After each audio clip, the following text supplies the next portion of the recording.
Greetings RC friends, welcome to Props and Wheels and to the fourth day of Props and Wheels 10-day mini drone review challenge.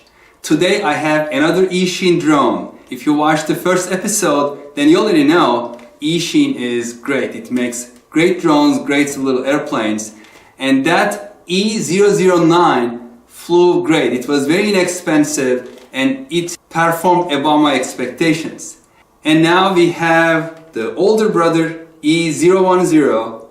So let's see how this is going to fare. I got this from Banggood a while back for $10.83. I was buying some other stuff, but the shipping for this one was about $2 out of that whole package that I ordered, and so it ended up being a little over $12. Let's see if it is worth it. I'm just going to go quickly today.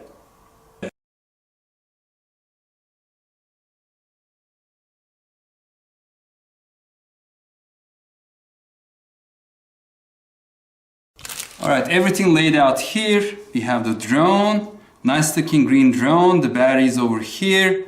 We have the basic small controller. It's different than the one that came with the E009. 4 spare propellers, just one complete set. The little USB charger with the proper size adapter. And a lot of paperwork. This is the German version, this is the English version, and I'm assuming this is the Italian version, yeah. So Deutsches, Italiano, and English manuals, 3 manuals. And then extra battery for free. I don't know, that's probably an offer. I'll take a look at it later. On this specific charger, the light turns off while it's charging. And once it's fully charged, I think it's going to turn red like that. So when I connect the empty battery, it turns off. The transmitter takes 2 AA batteries.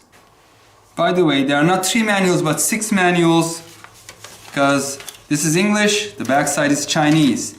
This is German, the backside is French. This is Italian, and the backside is Spanish. So there are 6 different languages, and I skimmed over the English version, and it is probably translated by a program because it doesn't make sense, but I will try to decipher it for you. So if you look here, on this one it is saying high-low speed, that's understandable, but here says carefree mode, that's headless mode, a key to return, so 1 key return function. This says 360-degree rotation. That's probably the flip function. And yeah, so we will figure it out. And also somewhere in the manual, it says that in order to flip, you have to press on the rod. This is stick, not rod, but anyway. And then it will get into the flip mode. But then at the beginning, this says this is the 360 rotation. So we will all figure out during the flight testing. I just connected the battery, and as you can see, the lights are blinking, and I'm just going to turn on the transmitter. The throttle stick is all the way down, the left stick. So this light is blinking. You go all the way up, it beeps once, all the way down, and the lights on the drone stop blinking. Now for gyro calibration, usually it is both stick, but on this one, it is just the right stick going down and left corner. So it should make a beep, and then the drone should blink. As you see, it blinked a couple times, the gyro is calibrated. This doesn't have any 1 key takeoff landing, so you do it yourself. So let's start flying and see if it is stable. Quite stable. If it is not, you still have here the trim functions. So if I want to bring it a little back, I can be this trim and a little bit, and then as you see, it's like drifting back a little bit. Let's bring it back so you can see it, it's not out of the view. Quite stable. It doesn't have altitude hold, but once you adjust the throttle, I mean, it is quite stable. You have to just modulate slightly, very small movement. It's really nice. It is drifting a little to the right, so I'm going to give a little bit left trim. Now it seems to be coming a little too much to the left. 1 should be fine, and it's coming a little towards us.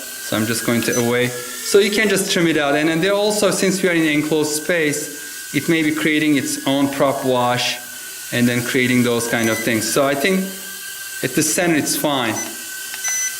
And the long beeps indicate that this has been centered. So if you go to right and come back, and it's centered. Okay, so let's try how the flip works. I think this is the flip button. Yeah. So the beginning part of the manual is correct. You use this one, and it is okay. So the battery is low. I didn't fully charge the battery, so it's now blinking because of that. But before it goes completely dead, let me try to return to home function, one key return function. And I think it was this one over here. Yeah, it's coming towards us, and to stop it, you just push it.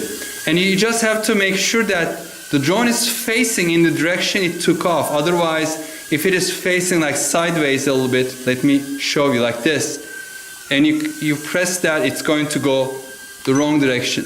Actually, alright, that's my fault. I think it was coming in the right direction. So they take that into consideration, it looks like. Let's do the calibration again. Okay, it did calibrate it. So let's take it off this way, go this way, and then I'm going to rotate it about 180 degrees. And then, so right now, like if I press it, it's coming towards us, right? That's good. But if I rotate 180 degrees like this, let me bring it back a little to the center. So now it's facing us. If I press this, it's still going to come towards us. Yeah, it is really working. All right, I think I depleted the battery. No, not yet. So in this, it doesn't matter the orientation.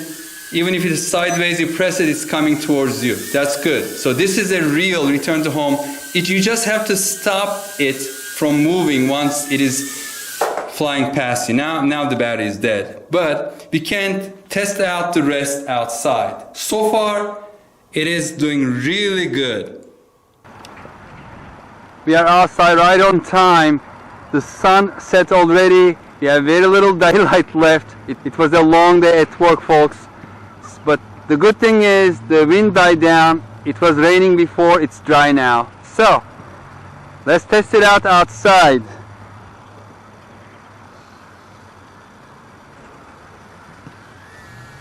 As you can tell, there is still breeze coming, and I am on full right. So let's increase the mode. So this is 2 beep, faster mode. Let's see that there's a third one. No, it is 2 modes. So this slow mode and fast mode, 2 beeps. It's a little faster. So this is not really an outdoors flyer like the one yesterday.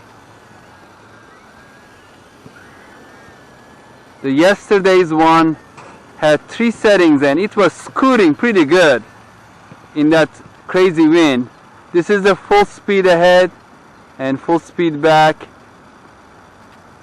and it's having trouble just flying into the wind a little bit.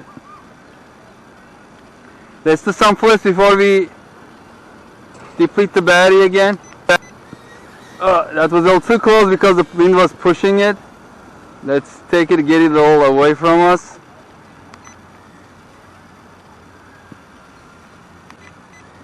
Another one. Okay, so let's try the 1 key return. So I'm going to rotate it towards the wind a little bit. Oh, I didn't push anything, it's having trouble coming back, so let's bring it back. Yeah, the wind picked up a little bit. I'm going to go a little closer to the ground because the wind seems to be a little tougher up there. So I'm like full steam ahead and it is having trouble coming back. I think the battery is going low because I was pushing it all the way forward and it wasn't coming, and from time to time it was going back to, you know, being flat instead of flying into the wind. So yeah, yesterday said a lot of oomph. This, not really. It is fun little airplane. I'm sorry, fun little drone. If you are just going to fly it in calm weather, calm wind, and outdoors. Let's do another calibration. So you pull this in and then it's just blinking. Should we calibrate it? I don't know how much battery it has left. Again, it's in the high mode. I mean, you can see I am full steam towards the wind and it's barely going. If I start coming down, it is like slowing down. So it's still on the upper right hand corner and it's coming back.